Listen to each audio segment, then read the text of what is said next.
प्रिय विद्यार्थियों, आज आपके सामने ये विषय आ रहा है समाज शिक्षा शास्त्र का, जिसमें पाठ एक है आपका वैदिक कालीन शिक्षा व्यवस्था।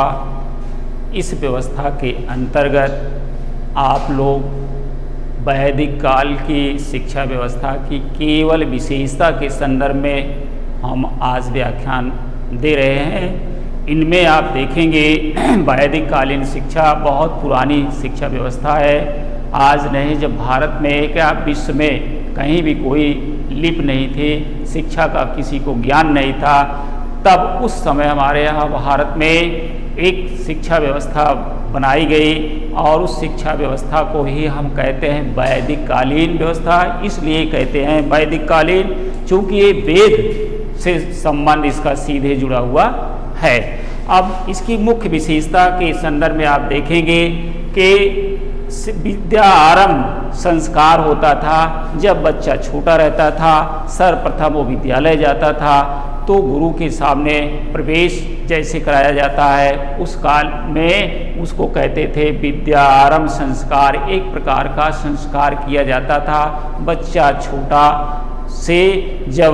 छोटा से जब थोड़ा बड़ा होता था तभी वो विद्यालय जाता था, और ये विद्या आरंभ संस्कार के बाद उसका प्रवेश किया जाता था।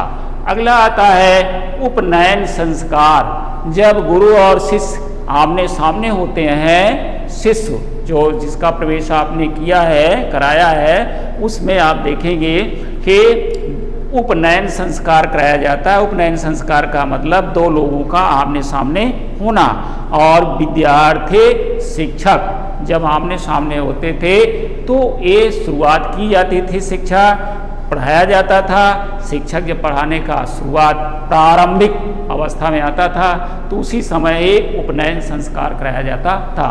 अगला आता है समावर्तन संस्कार। देखिए, इसमें आप देख रहे हैं 3 संस्कार हुए। अब एक प्रारंभ हुआ, विद्यारंभ प्रारंभ में। दूसरा संस्कार आप देख रहे हैं उपनयन, शिक्षा प्रारंभ की गई। तीसरा संस्कार आपके सामने आया है समावर्तन संस्कार। समावर्तन का संस्कार का मतलब हुआ जब हम शिक्षा समाप्त हो जाती थी हमारे, तो हम अपने घर वापस आते थे, तो उस समय हम इस शिक्षा व्यवस्था, इस संस्कार के बाद ही हमारी वहाँ से विदाई होती थी। जैसे आजकल आप देखते होंगे दीक्षांत समारोह, आप यूनिवर्सिटियों में दीक्षांत समारोह होता है, ठीक उसी प्रकार से पहले कराया जाता था समावर्तन संस्कार। समावर्तन संस्कार पूर्व शिक्षा हम ग्रहण कर लेते थे, घर जब वापस आते थे उसी को कहा जाता था समावर्तन संस्कार। अगला है वैदिक शिक्षा प्रारंभ करने की आयु क्या है। तो देखिए, इसमें चूंकि हमारे यहाँ एक वर्ण व्यवस्था बनाए गए थे, ब्राह्मण वर्ण, क्षत्रिय वर्ण, वैश्य वर्ण और शूद्र वर्ण।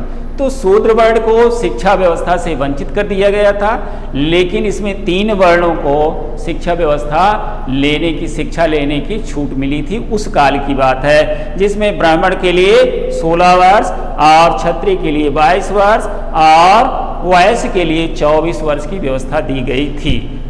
ये वैदिक शिक्षा प्रारंभ करने की आयु थी उस काल की।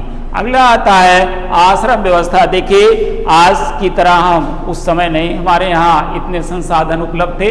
उस काल में हम लोग गुरुओं के शरण में रहते थे, और गुरु जो है हमारे ऋषि मुनि पढ़ाते थे, उन्हीं को हम गुरु कहते हैं आज। और ये ऋषि मुनि जो थे जंगलों में रहते थे, घास फूस का एक बना करके, छप्पर बना करके उसी में रहते थे, निवास करते थे, उनका परिवार रहता था। और वहीं पर हम राजा चाहे हो चाहे रंक हो, जो भी था सब जा करके शिक्षा ग्रहण करता था उनकी उस कुटी में। उसी को कहा गया है ये आपका आश्रम व्यवस्था, शिक्षा व्यवस्था। आश्रम व्यवस्था का मतलब आश्रम में रह करके हम शिक्षा ग्रहण करते थे और वहीं पर भोजन करते थे, वहीं पर रहते थे, गुरु की देखभाल में सदैव हम बने रहते थे। ये व्यवस्था हमारी बहुत ही उत्तम व्यवस्था थी, चूँकि हम सदैव शुरू से लेकर के जब से प्रवेश हमारा होता था और अंत तक, जब शिक्षा हमारी ग्रहण समाप्त नहीं होती थी, तब तक हम लोग उन्हीं के सानिध्य में रहते थे। उसके बाद आता है नियमित दिनचर्या का नियम।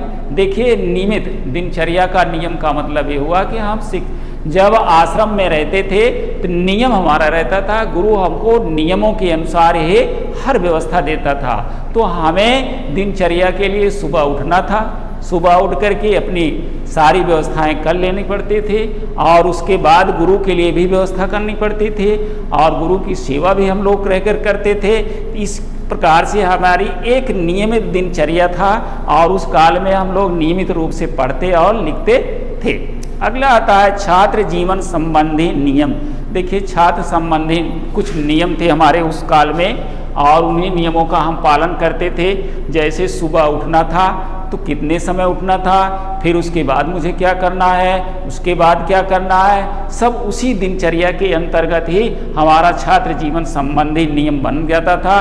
और ये सदैव सदैव के लिए हम लोग एक क्या कहते हैं कि हम अभ्यस्त हो जाते थे और जीवन भर उसी तरह से उसी में रमे रहते थे।